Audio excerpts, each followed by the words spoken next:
Hello everyone and welcome back to the garden. Wow, so little time has passed since our last update video and things are seriously going nuts here in the garden. So I guess let's just take a quick, well, semi-quick look around at what's growing and talk about it, I guess. Here are the pansies. I know you guys, I'm showing the pansies all the time, but look at them. I have never had pansies that are so productive.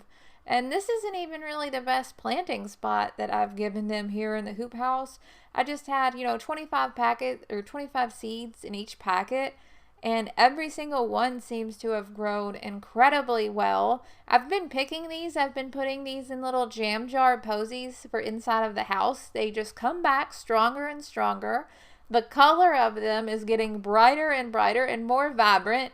I'm definitely going to pick some of these and maybe press some of these and maybe make a soap with them, a garden soap with them. I have so many plans floating around my head for how we can use these beautiful pansies. I know, yeah, definitely thinking about a garden soap with these though. Very, very pretty. We have the just Panola Pink and the Antique Shades and the Mulberry Nature ones. I know you guys have heard me talk about these 1,000 times, but I just wanted to quickly show you them again because there are even more flowers than last time, and I am definitely not going to complain about that.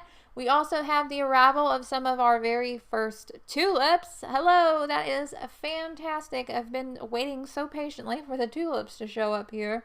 And of course, more daffodils as well. I'll get into that in a second. These are, I believe, Apricot Pride is what they are labeled. I do not think they are actually Apricot Pride.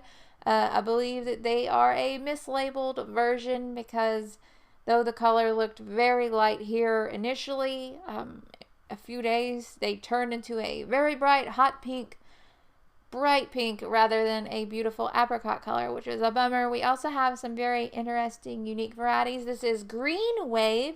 I'm very eager to see that because you can see they have these kind of weird looking antenna feeler things sticking out from the bud, and that will be interesting to see what those actually look like once they open up.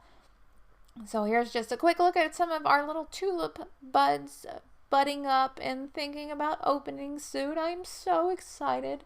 Lots of deep colors this year that we can kind of anticipate. Lots of dark purples and dark quote-unquote black colored flowers, which are really just super dark purple. Also, the first of the Parrot Tulips began to open this week, which is awesome. I love Parrot Tulips. They are among one of my absolute favorites. This is the Cabana Parrot Tulip. Very nice, very lovely pink color.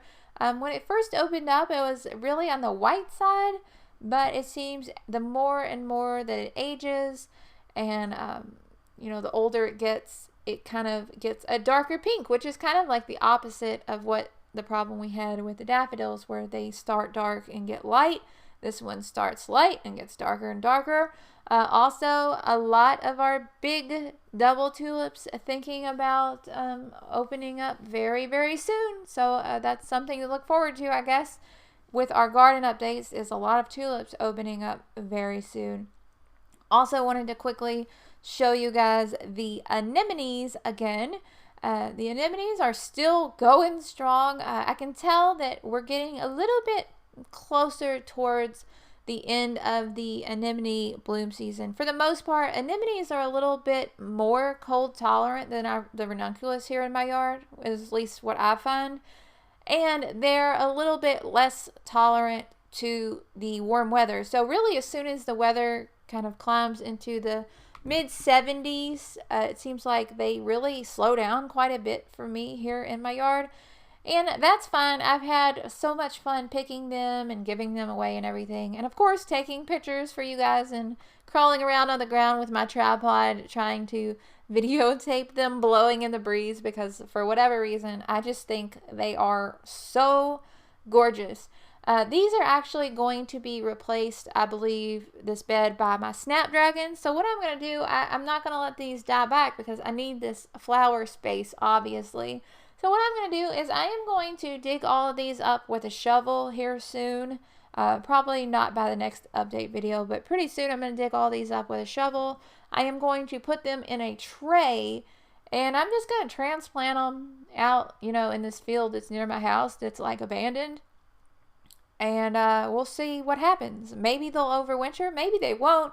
But, you know, worst case scenario is I gave them their best effort. I know a lot of people grow these as annuals, and it just seems so wasteful to me to grow these as annuals. We also had our very first Icelandic poppy bloom open today, and you can tell it's very, very, very windy. I've had a lot of trouble with these stems getting blown over by the wind, which is a disappointment, but hopefully the rest of them will grow nice and straight. This is such a beautiful peach color. This is one of the reasons I love the Icelandic poppies so much, is because there really is such a gorgeous array of colors in this mix. Just, you know, really happy with the results of that.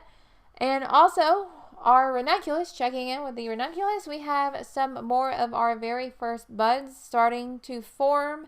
In addition to the buds of the La Belle Champagne series, we have some of them from Floret's Tiger Mix starting to bud up, which is very exciting. I'm really eager to see the Tiger Mix because I always love kind of multicolor blooms with like stripes and different patterns and everything like that. So I'm thinking that this one is going to be right up my alley. I'm really, really excited.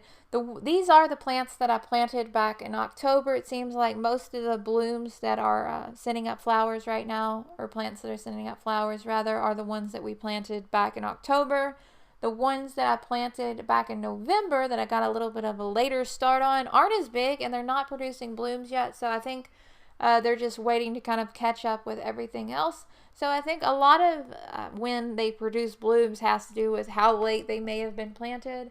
So hopefully we'll have nice cool weather to help those continue to get established, and everything will go really, really well. So I wanted to show you guys also some more of the daffodils that I have blooming in my garden, because they are blooming like crazy, and we have some really, really cool varieties this year. These are the Geranium. They are just a really small type with multiple flowers per stem, and they are so insanely fragrant. I love them. They're kind of plain looking, but they're just multi-flowered and beautiful, and the smell, they are an absolute winner in my book. I will definitely continue to keep growing these. We also have Acropolis, which is new to me. You can see they're very crisp and white, and the flowers are absolutely enormous. Also have a couple of little smaller ones, like I believe this little small one is Avalanche, and the pink one is Martha Stewart.